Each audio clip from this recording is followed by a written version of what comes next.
This is the Beige and the Bold, and today we are watching The Masterpiece Society. I am Van Velding, and I also watched this episode on VHS years after it originally aired. I'm Derek. This is my first time watching this episode. You ready? Yep. And 3, 2, 1, engage. I guess I just have a blind spot in season 5 where I couldn't catch a lot of episodes. I don't know if I was locked in a locker at that point or what. Anyway, the science here is something I'd like to talk about ever so briefly. Neutron stars are on the order of 10 kilometers wide. The next step up from neutron star is black friggin' hole. Dang, son. I don't know how you get a stellar fragment off of a neutron star. It would be spherical, though. Yeah, I mean, you'd have to escape a lot of gravity, huh? That seems kind of wild if you could have, a fragment without, having a supernova, I guess. Exactly. And the thing is, once it's a neutron star, it's already had its supernova. So it's not like it's a big neutron star fragment. They would have had to have settled that colony as a neutron star, and then something would have picked it off. But if there was a stellar fragment from a neutron star, it would be a heavy deal. So, admittedly, I don't know, how we are with this. It's kind of funny, hey, listen, we're gonna watch this fragment do a thing to planet for geological reasons, and then you surprise found a colony. Doesn't that imply that someone just, low-key didn't follow the right permit, or license or whatever, and just, colonize a planet? Yeah, someone just grabbed a ship and was eugenics colony. Are you going to tell anyone about this? What part of eugenics didn't you understand? No, we're not talking about this. Yeah, we can't talk about it. Everybody tends to want to make it illegal. I wonder why. Yeah, it seems bad. Yeah. But, so, this is interesting because I didn't know that we were going to get, so this is what we got in the card. This is just such a different shot that I'm used to seeing in the bridge. I did not realize that they were on the bridge of the Enterprise right now. Context, man. Context. I think this, the little ramps on the side is kind of what threw me. This series spends 7 years redressing 2 or 3 rooms to make up 70% of its sets. So, that's how it works, man. If you change the context, people see something different. Yeah, that's true. And I like this, where he's nah, we'll be fine. And then Riker says, "Hey, Data, you're going to do this thing?" And he's like, "Yeah." He's like, "Yeah, here's some science. You're not going to be fine." It's goddamn. Yeah.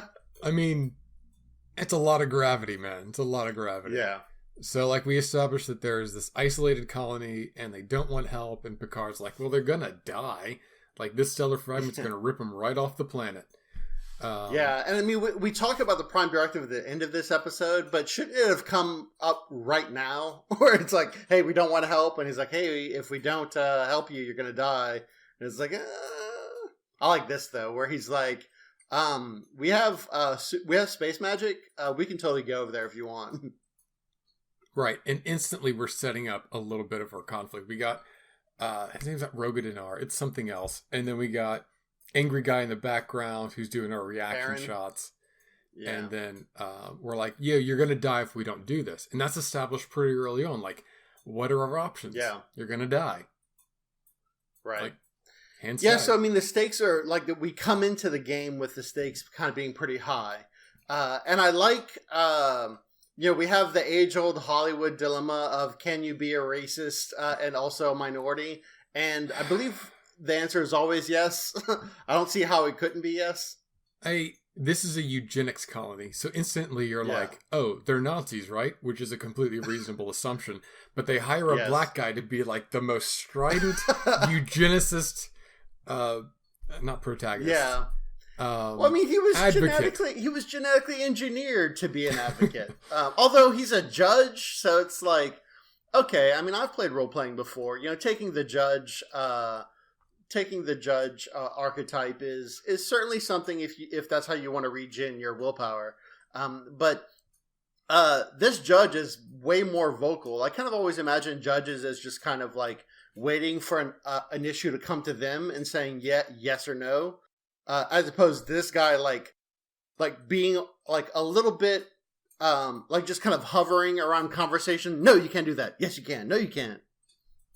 See, the problem is that you and the rest of my friends don't appreciate Planet of the Apes, because this guy's a classic Dr. Zaius. Oh, yeah, he is. That's true. Exactly. Like, crusading clerical scientist judge. And his deal is like, this is not in line with the orthodoxy. We can't do it. And they're like, how can this eugenicist society be racist if our black person is its biggest advocate? Which is a Hollywood thing of going like, how can we show that this is okay? Black people, that's how we do it. Which is just exhausting, but like, fine, whatever. It's very communicated. Yeah, it's very telling when you have a narrative like this, because you can kind of see some of the base racist assumptions. Like, oh, we're obviously not the same, so having someone that isn't the same makes us the same. But it's like, well... they've called their genetically modified enclosed society eugenicists. I think that's accurate, but they don't mean it in like a racist way. What they mean is, even though they don't explore it very much, is that they have genetically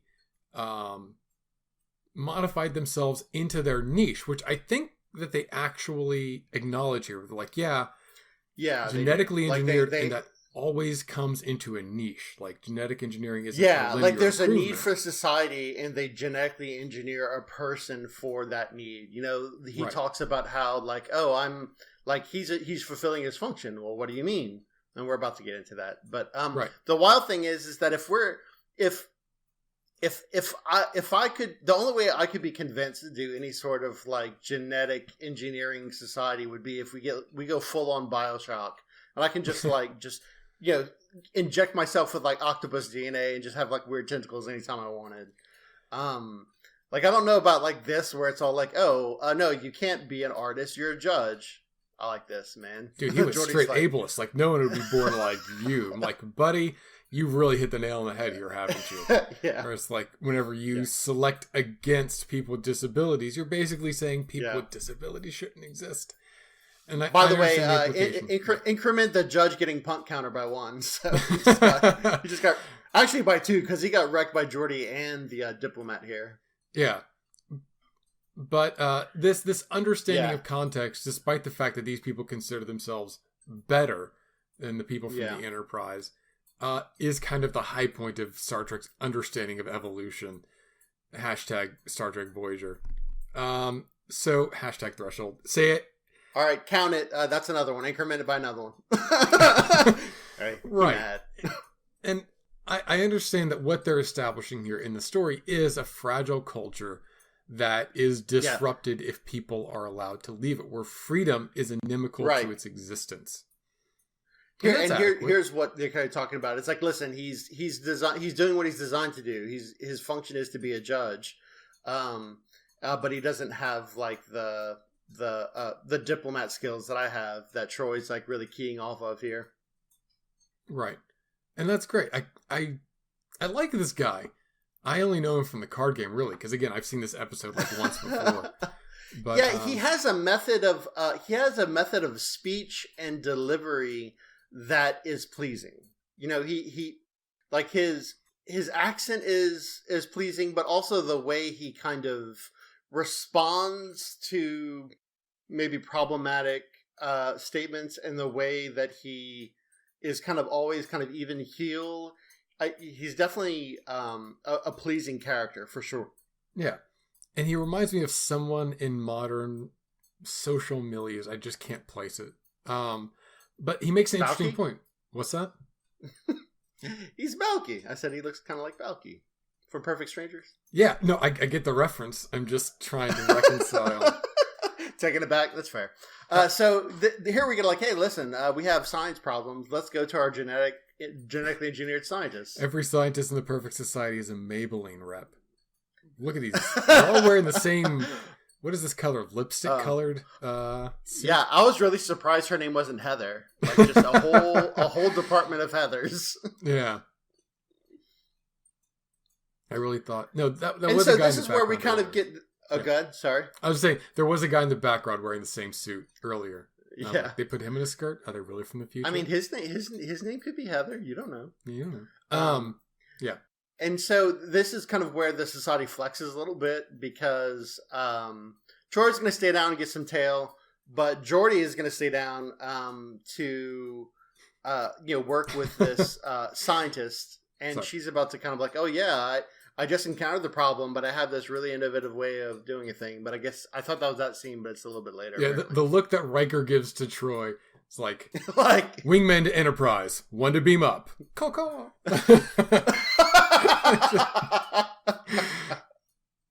It's like, knock him down, Troy. Give me deets when you get back on board. Yeah.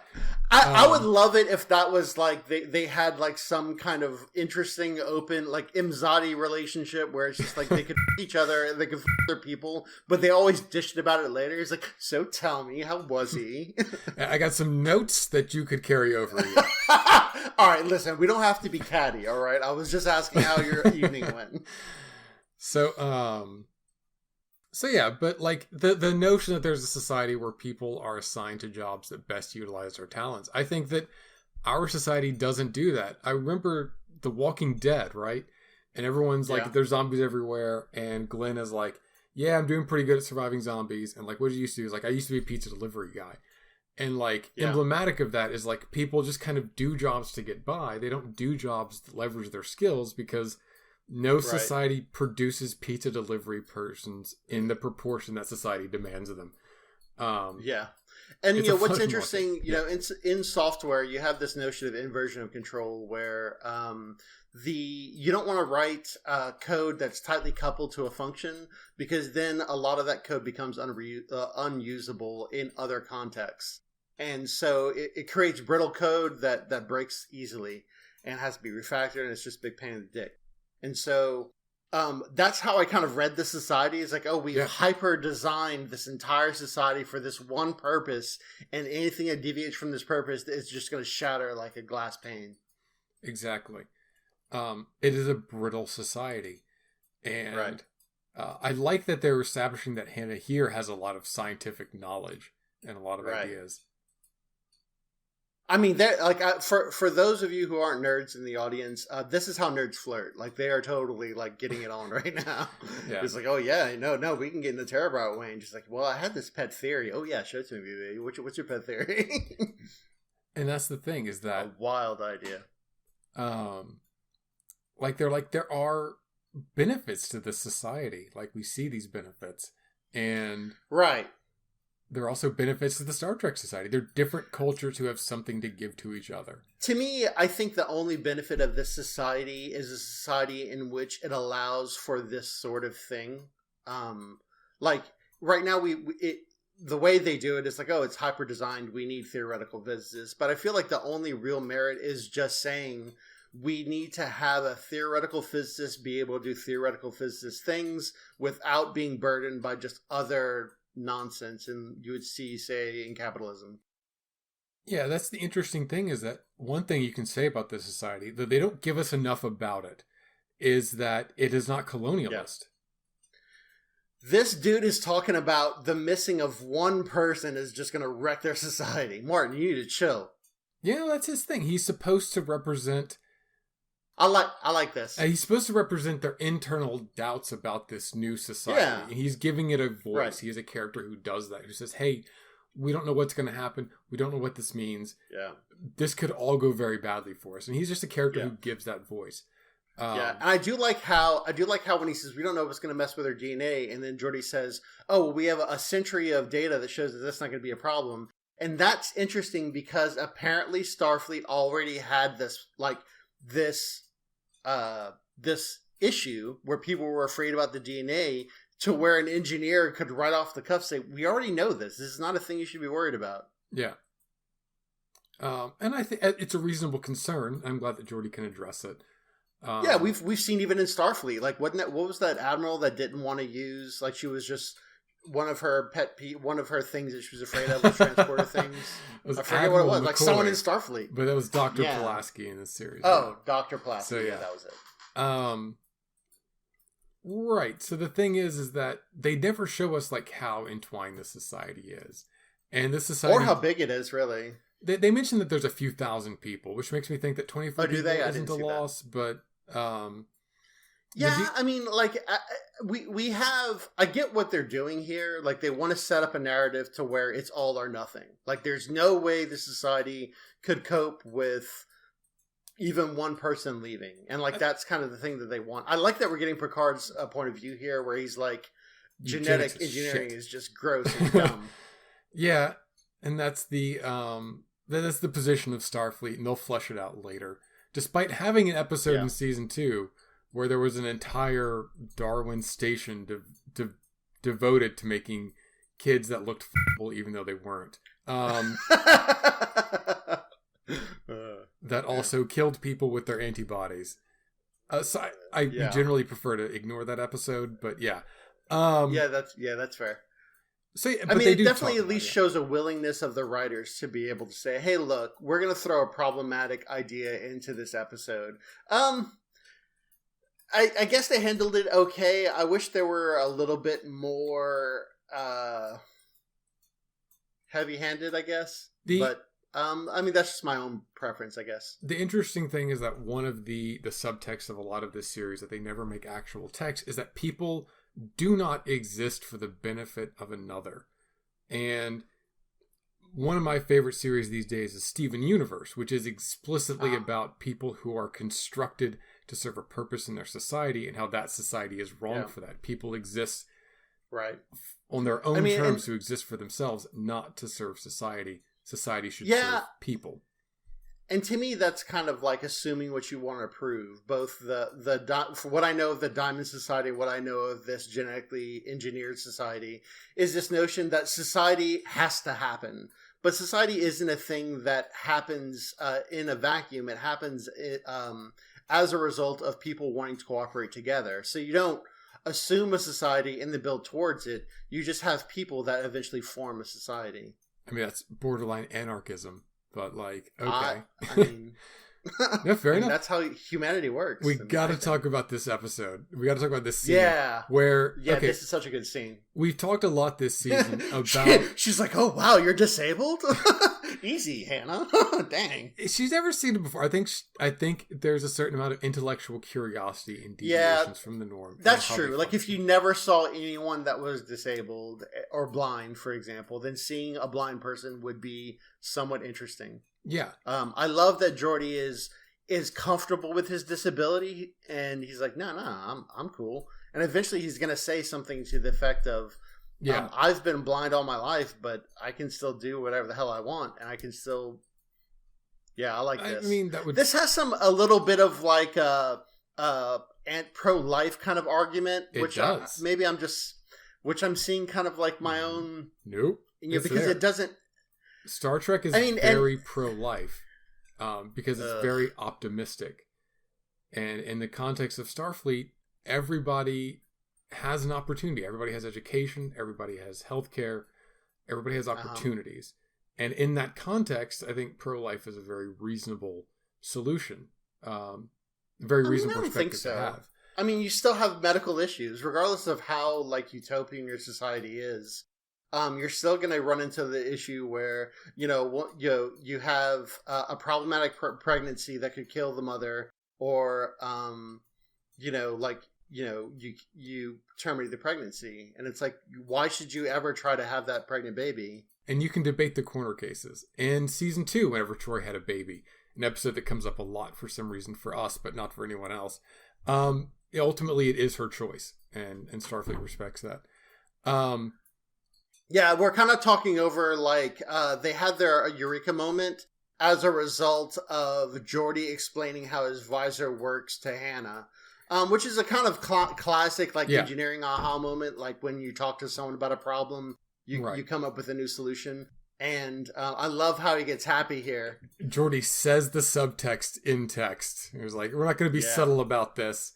If your society had blind people that they worked to give visors to, maybe they would have had a solution to this problem. Boom! And he's not wrong. But the issue I take with this is that there have been so many opportunities for this series to show implicitly within their stories that Geordi, as a disabled person, as a differently abled person, has something to give in a unique perspective. Like, literally, in the game when people's minds were being taken over with like a thing which invaded their minds through their eyes, Geordi just gets assimilated off screen and no one questions it, when he should be the linchpin to defeating that plot.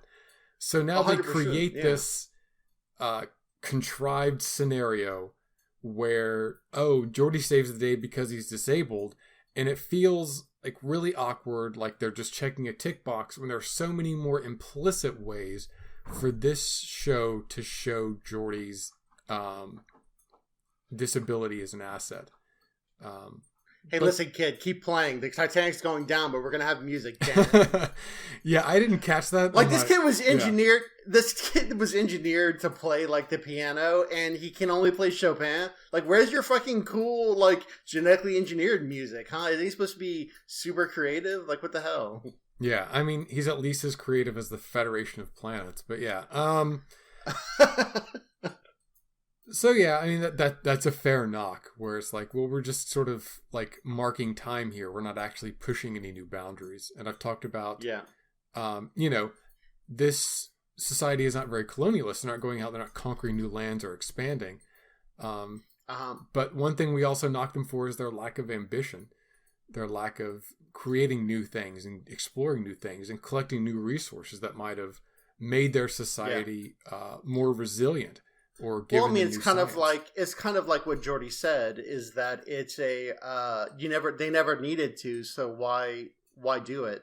And the whole necessity is a mother invention, Jazz. And I think that this is a problem because the solution of, hey, genetically engineering is that of, I want to control all the variables so nothing bad ever happens. But any sort of solution that uses that as a premise is gonna fail.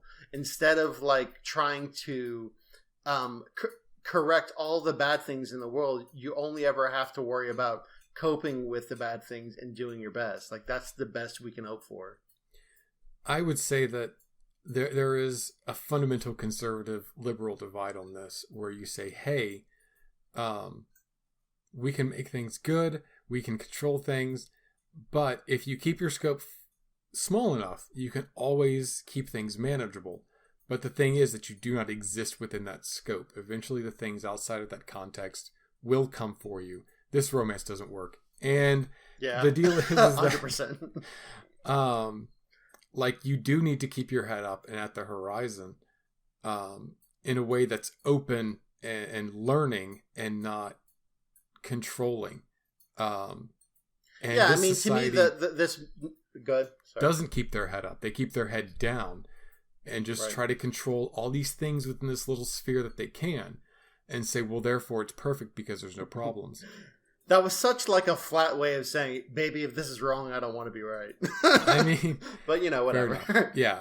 So Troy and Connor have sex off screen. Yeah. And so, I mean, I don't think that, it's just so weird to me. Like, I think that any sort of solution based off of control and trying to prevent a bad thing from happening is essentially based out of fear. And if you kind of use fear in your solution, I think invariably becomes brittle. Oh, cool. We added a red beam to the blue beam that we're only ever going to see in this lab context. It's the language of television, Derek.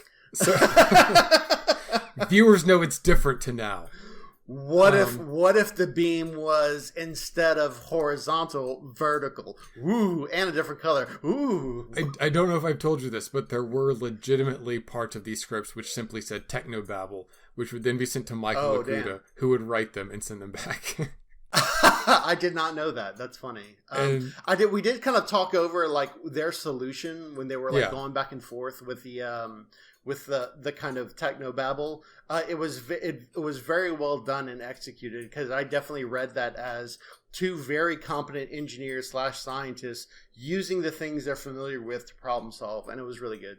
Yeah, the chemistry between Geordi LaForge and Hannah Bass is just exceptional. Well done by the actors, well written, well executed. Like better than these, kind of. Like better than Aaron and Deanna Troi. They're two attractive people in their 30s, and she has a half a pound of makeup on. What do you not like about this, Derek?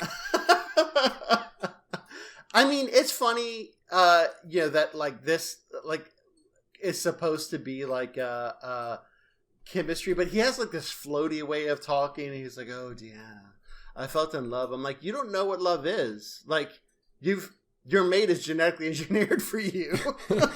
Like, how do you even have a concept of love? How do you even have art or poetry at all? Because you don't want for anything. So what are you even writing music about? Actually, it's super weird that you don't already have a genetic mate. Oh, she'll be of the age of consent in 2 years. Oh my God.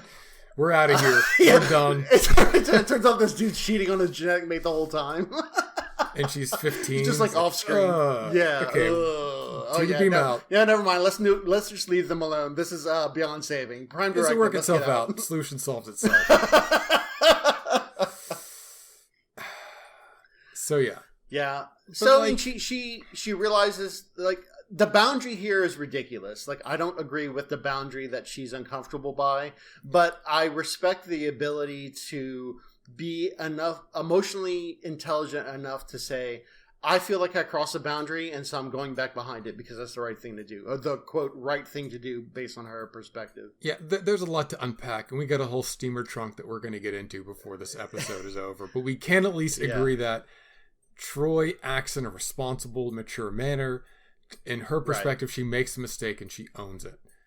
And she tries to remove herself from that as soon as she realizes that. Apparently being an administrator on this planet is just being backed into a corner to where you can only make one decision and then making that decision and being lauded for it. Like, yes, no, he was perfectly engineered to be back into a corner and make the only available decision. I love the incredibly diverse away team. Like, damn, son, that's like... Yeah, there's like 5 of them and they're all like, oh, wow, this is interesting. I'm like, how do you... Like, it's just okay. They're also a perfect blend of races and gender. Anyway. Yeah. So... That we've ever gotten like on screen. But anyway, let's open the steamer trunk of sexuality here. I think we're gonna do the tractor beam scene, which we can kind of talk over. So yeah, the deal is that Troy isn't really inserting any DNA into this process. She had sex with the dude. The dude's gonna marry someone else, and their society's gonna be fine. She got emotionally involved. That might be bad. Whatever. Yeah. Well, they use love, and I don't feel like you could be in love like this quickly. But okay, whatever. I mean, I get what you're trying to say here. There's very intense emotions. Okay, fine. But when you're getting treated by Frozen, it's not great. It's not. It doesn't look. It's not a good look.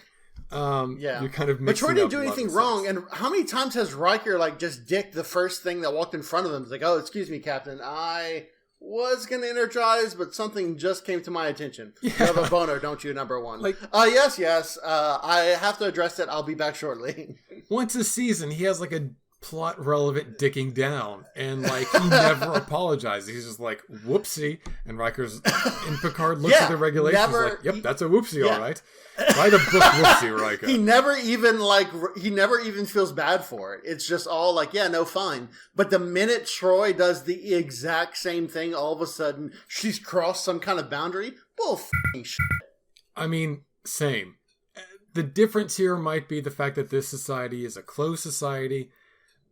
But again, to get kind of graphic about the sex, it's not like she's injecting anything into that society. Right. There is a theory that Deanna Troi is trans, and that her son, who is a perfect genetic copy of her, is a male, and she is half Beta Z.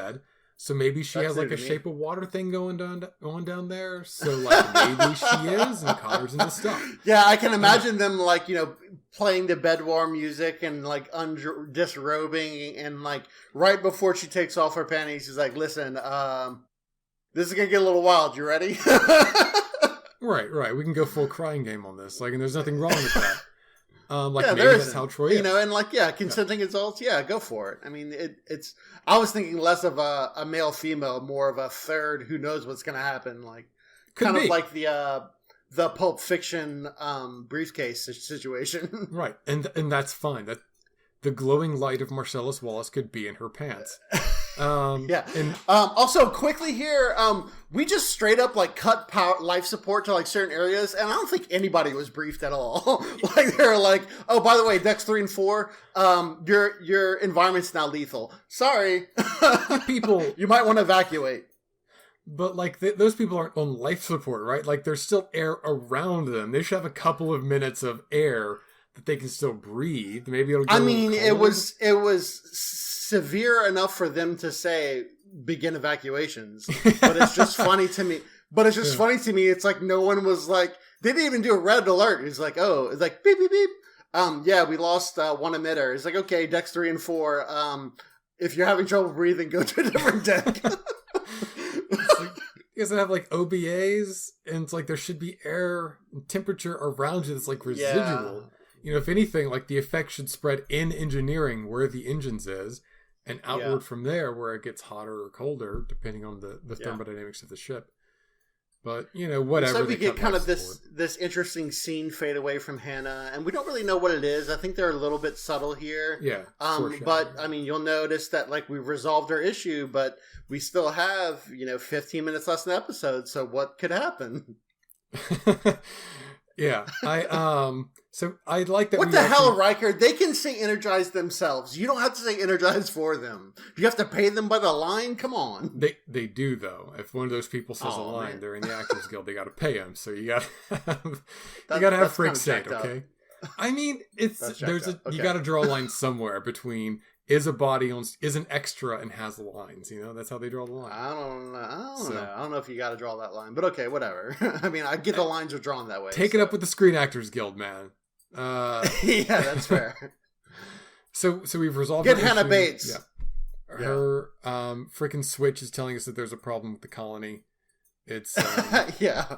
He's like, I was playing Pokemon Go, and then all of a sudden we had this rupture in our colony. It's Sword and Shield now, man. It's Sword and Shield now. That's one that was just released. Oh yeah, I totally miss it. I totally miss my legendary Pokemon. I don't know what to do. Yeah.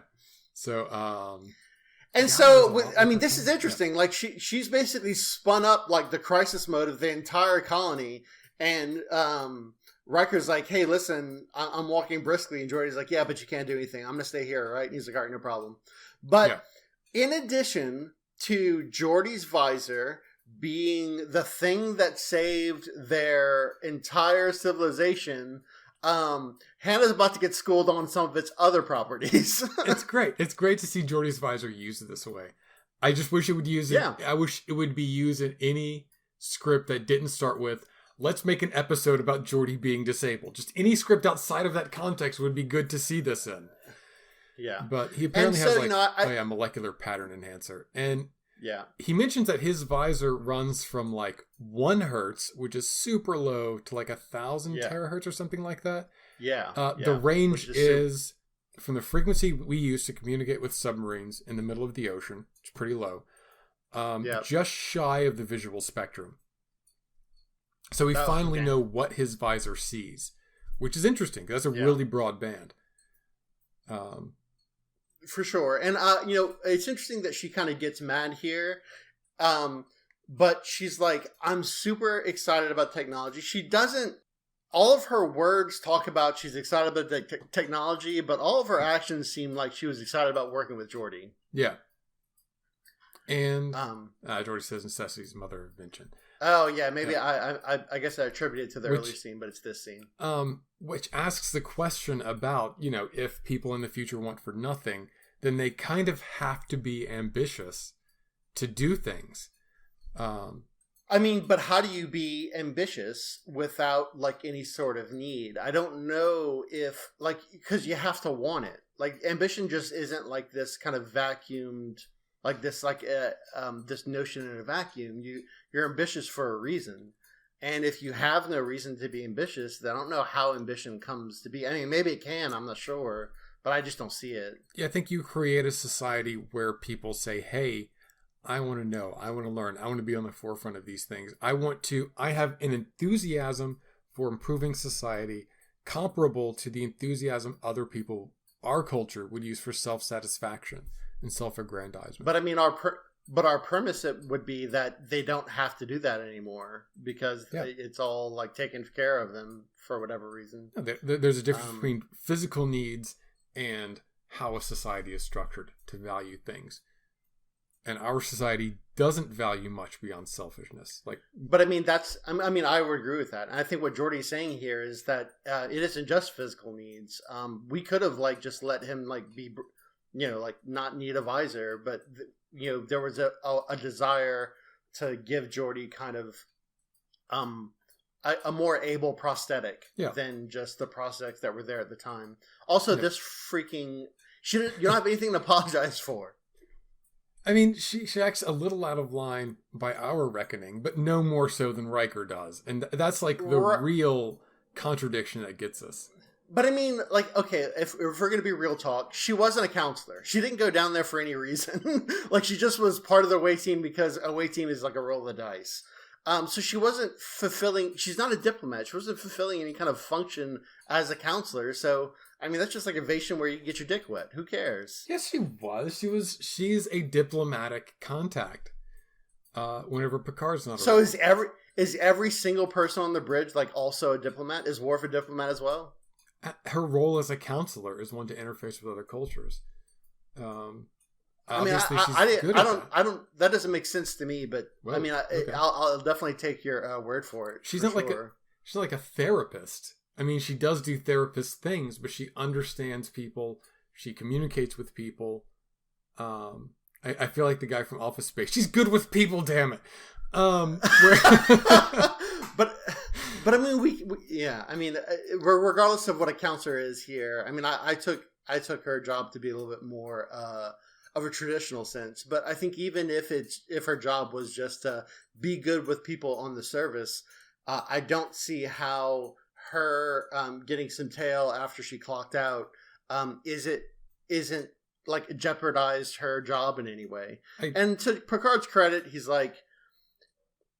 saying it's a mistake. I don't agree. But he does say we're humans and make mistakes and it's fine. So she doesn't get reprimanded or anything. If she'd come down on the side of the colony in this, they might say, is it because of Connor's magical genetically engineered dick? Then, or maybe it is. Whatever works. I'm going to cut that thing off and just start reproducing it, in the replicator or something. His shapely lips. So yeah. I like that Picard just rounds the corner here and is like, all right, who needs the Picard speech? I have a good one prepared. I need a conference room and a quill. Yeah. I'm glad that we do not solve this with the Picard speech. We solve this a little more messily. This isn't a clean resolution, and I like this episode for that. And I don't mean for the denouement where Riker and Picard meh, meh, meh. I mean how we resolve this in the next few scenes. Or attempt to. Yeah, I mean, it feels a little...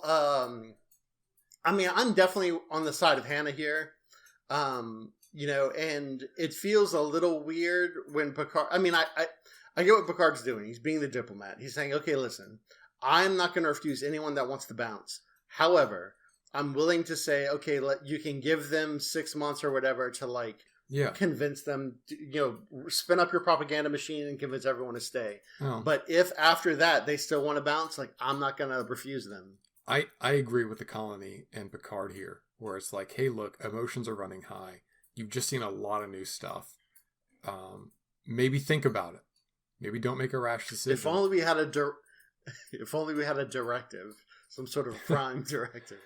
No, I mean, I think I don't. If we'd stuck with the prime directive, these people would be dead. And 100%.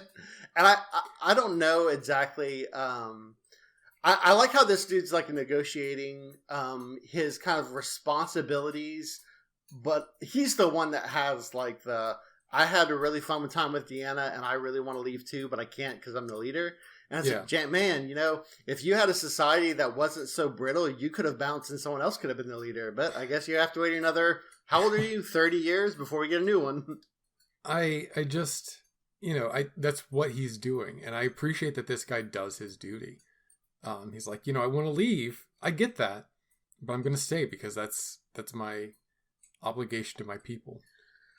I mean, it's a very traditionalist kind of approach where your needs, the society's needs outweigh your own, and there's a spectrum as far as what you owe to society, what you owe to yourself, and even on planet Earth, that spectrum, swings to the extremes of both sides, and whether you're individualistic or collective, and it's I happen to be more individualistic than collective. I mean, there's some collective tendencies, but I just don't see how it's important that he does a thing when someone else could do his job. There is the notion both of these people are committed to freedom. Neither one of these people are going to say we can't take you and you can't go. True. What they're trying to do is they're trying to reason with people, and I don't think there's going to be anything. Well, yeah. The question is whether they are, because Hannah points out, or she's about to point out rather, is like, oh, so we're going to stay here for 6 months so you can like spin up the propaganda machine to get us all to stay because you have a vested interest in us staying. I mean, that's not convincing. That's not letting people make their own decisions. That's trying to influence the decision. And Hannah's just saying that for like instance. I don't know what the basis for that is. She's a member of this colony, so she, presumably she knows how some of it works to where this would happen. Presumably, yes. But I think she has slightly less grounding for that than whenever Connor here says, hey, this colony will die. When he says this colony of thousands of people will die if they leave, I believe him because he's the administrator. That's his position. When Hannah, a scientist, is like, oh, your propaganda machine is going to swing into full force. We've seen no evidence of that. And it's not like she's part of that machinery. She's just an engineer. Well, yeah, but she's an engineer that lives in society. She knows the society works. I mean, she doesn't exist in a vacuum. Like, she knows that, there's probably a propaganda machine and that it would get spun up. I mean, hell, she might have engineered it. She may have engineered it. And if she had done, and if there'd been a line where it's like, oh, look, there's social engineering here, then I might be more inclined to believe her. I think it's reasonable that Connor here would try to convince people to stay. Yes. How heavy would that pressure be, I think, is debatable. I mean, for me, I think that if you want to if you want this to be fair, like from my perspective, whether... I'm not saying I have the market corner fair, but if you want this to be fair, it's like, hey, listen, just stay here 6 months. The Enterprise is going to stay here 6 months, and we're just going to chill, or we're going to come back in 6 months or whatever. And we will not be involved. Like, you can talk among yourselves or just whatever it is, but the government will not try to convince you to stay here. And if you of your own accord decide to leave, then okay. If you decide to stay, fine. But it's hard to believe when their whole society is on the line that they wouldn't try to convince the people to stay. But then again, playing devil's advocate with myself, he does let them go. So yeah, we just don't know like how much the machinery of the government would be used to influence people to do what the current administration wants. Right. And certainly, maybe it would just be like Martin, like going door to door. He's like, you can't leave. The founders wouldn't let us. Yeah. And I just, I appreciate that he is ultimately not an authoritarian about this. He does ultimately say they can leave, and I'm not going to protest that. Yeah. And he empathizes with them. And Hannah, I don't know. I come down a little against Hannah here, where it's like, I mean, I know 6 months is a half a year. It's a lot. But like, you could destroy the place where you grew up in, which admittedly had lied to you and not lied, but had isolated you from the rest of the galactic community. Lies of omission, but yeah. Well, it's not like they were receiving communications and not telling anyone. They're like, yeah, we realize there's a galaxy out there. We're just not dealing with it. Averting your eyes is the same gig. I mean, if you're going to say like, hey, look, here's a thing that could benefit society, but we're just not going to look at it. You're still doing the same thing about lying via omission. I mean, but Hannah knew as well as anyone else that there was a rest of a society out there. So yeah, I would expect so. Yeah. Because they never mentioned that they lied about their origins, just, But Picard picking up a crystal, which is pretty on the nose symbolism. Yeah. Something beautiful, but brittle. Yeah. So we realize that 23 out of, I guess, thousands, if they leave, this entire colony is going to collapse, which feels super brittle. Yeah, it does feel super brittle. That seems weird. And Picard's like, well, by saving them from that thing, we may have actually destroyed them. And I'm like, I don't know if that math works. Yeah. Like, in my mind, I want to say that the Prime Directive doesn't apply here to this colony because it's too small. Because in my mind, I think out of thousands, 23 people leave and the whole thing destroys itself. Yeah. That feels weird. That just, my mind doesn't reconcile that. But... So, I mean, I think the Prime Directive, we've seen exceptions before for stagnating societies. I assume the same would apply for regressive societies. But one, I don't think they had any other option, and other than just let everyone die. And two, this society wasn't progressing. Yeah. Well, it was progressing just really slowly. So I don't know. There's no two. I don't think that like, I'm not a person that believes in, like, the corporate boards talking about, oh, we have to increase revenue 2% year over year every year until the heat death of the universe. Like, you don't always have to progress. You don't always have to move forward. Your distribution doesn't always have to be linear. You do have to engage with the randomness of society. You can't avoid, the chaos that reality provides and hope that nothing bad will happen. The minute you turn away from that, the minute you stop looking at it, is when you allow for something like a stellar fragment to come and kill everything. I mean, admittedly, if they thought it's a neutron star, there would never be a stellar fragment. A stellar fragment? What? That's garbage. Like, that's just bad science. I wouldn't come down on them for that. Like, that's a freak incident. It's like, all right, tell me, intern, what are you so worried about? Well, the stellar fragment, get out of here. Go put yourself in the reduction vats. We're going to have to build ourselves a new intern. The possibility of a stellar fragment from our star, much less that it intersects our planet's orbital path. That's insanity. Get out of here. You're not fit to be engineered to be a scientist. So anyway, I think the Prime Directive also shouldn't apply, simply because the alternative is death. And then what do you have? What do you study then? Yeah. Right. Yeah. No, I agree with you there for sure. Final thoughts? The Masterpiece Society, it is willing to throw a very complicated and nuanced issue. It doesn't address all the complications and nuance, but into a narrative, and that's brave. They probably were guessing that most viewers don't understand what eugenics is. And so they're like, yeah, no one's gonna know. It's gonna be fine. But when you do, it's like, oh, this kind of feels a little gross. But it is a high concept. It is this notion of what is better for society. Eliminates all of the factors that could lead to pain and suffering, or to meet that pain and suffering head on and do what we can to help each other cope with it. We get some pretty strong words from Picard. I feel like we could have...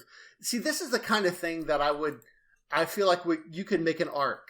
Like, you could, like, okay, let's throw this high concept in here. Let's have 2 or 3 episodes where we're just kind of playing around with some of these ideas. I mean, yeah, we can have, like, these different... We could have elongate some of these conflicts so that we have, like, some narrative to tell. But, I mean, if you're going to throw a high concept like this, let's really kind of play with the ideas. But, that's just me. That's the thing that I would like to see. I don't like Troy. Like, this weird double standard of Troy is garbage. I like that Geordi gets some tail that isn't the holodeck.